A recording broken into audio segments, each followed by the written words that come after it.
Around, we're going to start at the beginning. I want you to listen to the recording between Claudius and Gertrude and then answer some questions, and then I'm going to focus a little bit on Shakespeare's development of Hamlet's character in his speeches.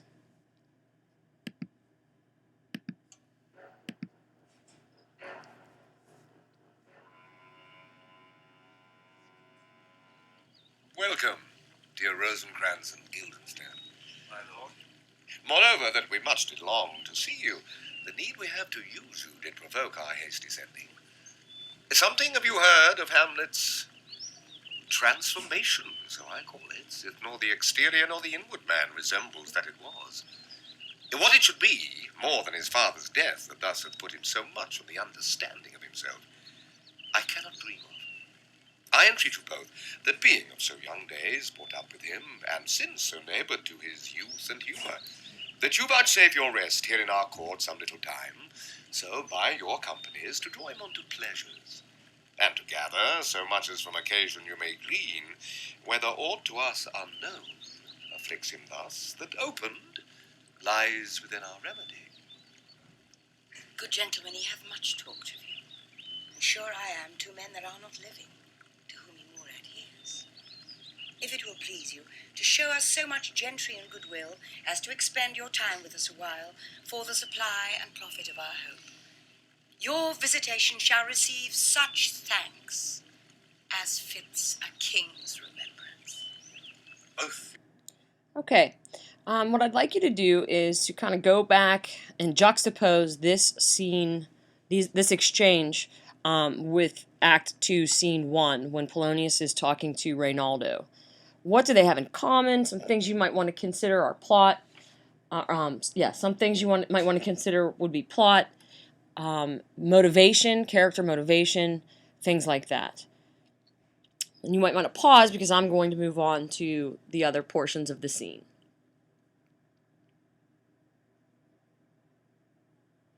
A little later in the scene, when Hamlet actually meets with Rosencrantz and Guildenstern, he has a particular response to them, and I'd like you to listen to me. I apologize, it's not going to be somebody better reading it. Listen to me reading it, and then I'm going to ask some questions to guide you through it. I will tell you why. So shall my anticipation prevent your discovery, and your secrecy to the king and queen moult no feather. I have of late, but wherefore I know not, lost all my mirth, forgone all custom of exercises, and indeed it goes so heavily with my disposition that this goodly frame, the earth, seems to me a sterile promontory. This most excellent canopy, the air, look you, this brave overhanging firmament, this majestical roof fretted with golden fire, why, it appears no other thing to me than a foul and pestilent congregation of vapours. What a piece of work is man! How noble in reason, how infinite in faculty, in form and moving, how express and admirable, in action how like an angel, in apprehension how like a god, the beauty of the world, the paragon of animals, and yet, to me, what is the quintessence of dust? Man delights not me, no, nor woman neither, though by your smiling you seem to say so. I'd like you to go back through and kind of pay attention to what characteristic that Shakespeare is developing here or establishing in Hamlet, and then talk about how he establishes it.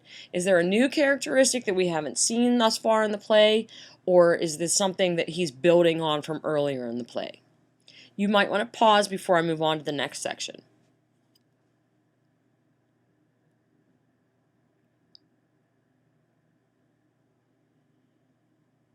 Finally, what I'd like to focus on from this scene is one of Hamlet's more extensive soliloquies.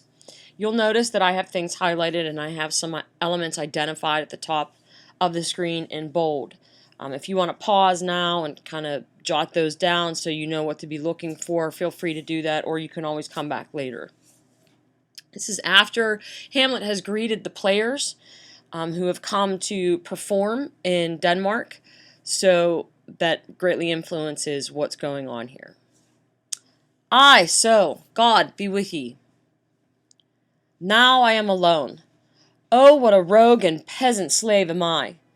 Is it not monstrous that this player here, but in a fiction, in a dream of passion, could force his soul so to his own conceit, that from her working all his visage waned, tears in his eyes, distraction in his aspect, a broken voice, and his whole function suiting with forms to his conceit, and all for nothing, for Hecuba. What's Hecuba to him, or he to Hecuba, that he should weep for her? What would he do had he the motive and the cue for passion that I have? He would drown the stage with tears, and cleave the general ear with horrid speech, make mad the guilty, and appall the free, confound the ignorant, and amaze indeed the very faculties of eyes and ears. Yet I, a dull and muddy-mettled rascal, peak, like John a dreams, unpregnant of my cause, and can say nothing. No, not for a king, upon whose property and most dear life a damned defeat was made. Am I a coward?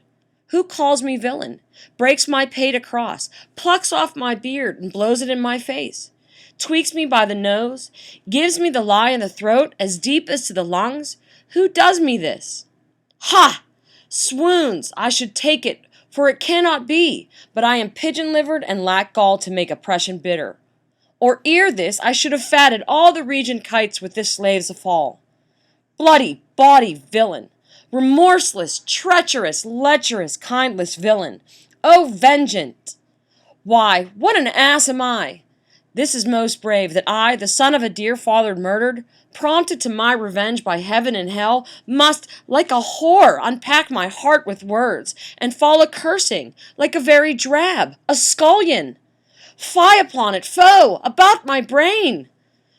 I have heard that guilty creatures sitting at a play have by the very cunning of the scene been struck so to the soul that presently they have proclaimed their malefactions.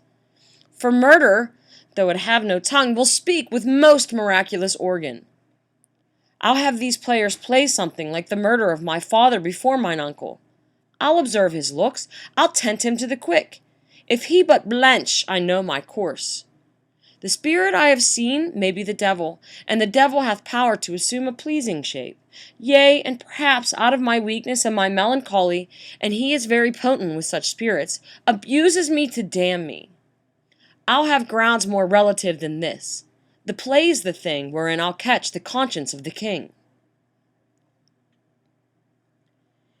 In this soliloquy, Shakespeare establishes Hamlet's tragic flaw more fully. He's kind of hinted at it up until this point.